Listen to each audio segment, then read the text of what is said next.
entendo que o Curitiba hoje a preocupação maior é com o quinto colocado que com o próprio Goiás que está na frente dele.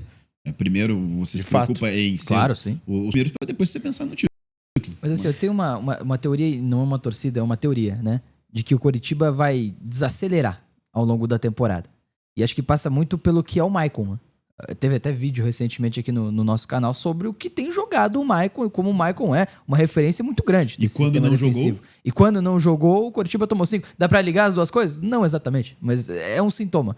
A questão que fica nisso tudo, o Glauco lembrou bem a campanha do Mirassol. O Mirassol tem 23 clean sheets na última temporada.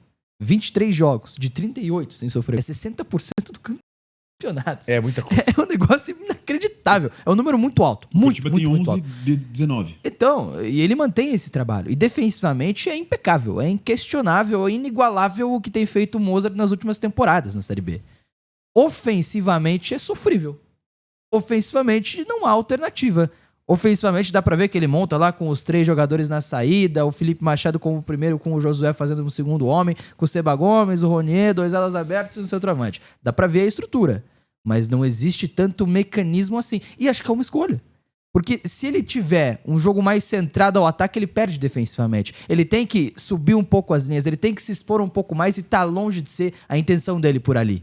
Então é seguro. E uma das poucas vezes que ele tentou se expor mais, daí tomou 5, daí Então, agora... E até mandei antes do gol do Coritiba, né? No nosso grupo do Fominhas. Falei lá, ó, Coritiba ofensivamente é nulo, defensivamente é perfeito.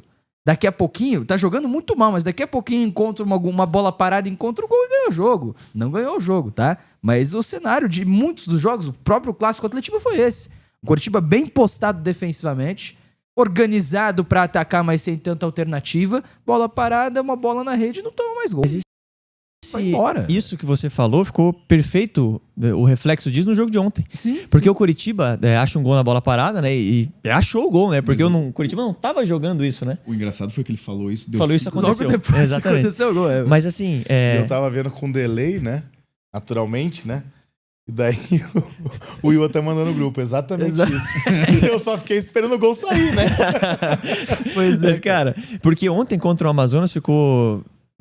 foi o exemplo perfeito porque você falou, você deu uma dividente aí, né? Mas o Curitiba faz um gol e acha um gol, porque o Curitiba não estava jogando bem. E até dentro de casa, essa é uma das minhas críticas, né? Eu gostaria que o Curitiba tivesse um jogo mais impositivo.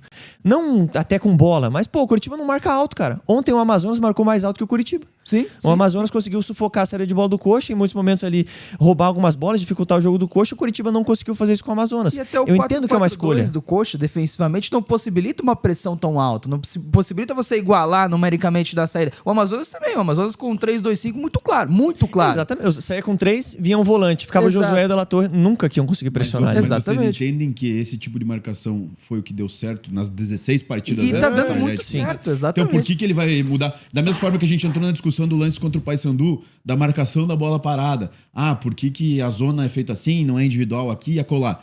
Cara, tinha sido 16 jogos que não tinha tomado gol de bola parada. Aí o Diogo Oliveira virou o Cristiano Ronaldo, subindo 2,5. E o Maurício Garcês é o Mbappé. Não, assim, ó, eu entendo que naquela partida daí, mudando um pouco, né, da tua fala, até tiveram 2 gols de bola parada, enfim, o terceiro até do pênalti lá foi gerado através disso. Mas puxando pro que você falou, dessa marcação linha alta. Se ele tá fazendo uma marcação que não é tão linha baixa assim, né? Ele faz uma linha média ali e às vezes baixa um pouco mais ela. E o campeonato inteiro, até aquele momento, tinha tomado 6 gols. Ele não é um treinador de entrar em desespero. Isso fica muito claro que ele esquece as críticas de fora. Ele segue muito o que ele pensa, os ideais dele. As escalações são um exemplo disso. Por exemplo, o Caio Giovani e Felipe Machado contra o Botafogo de Ribeirão Preto.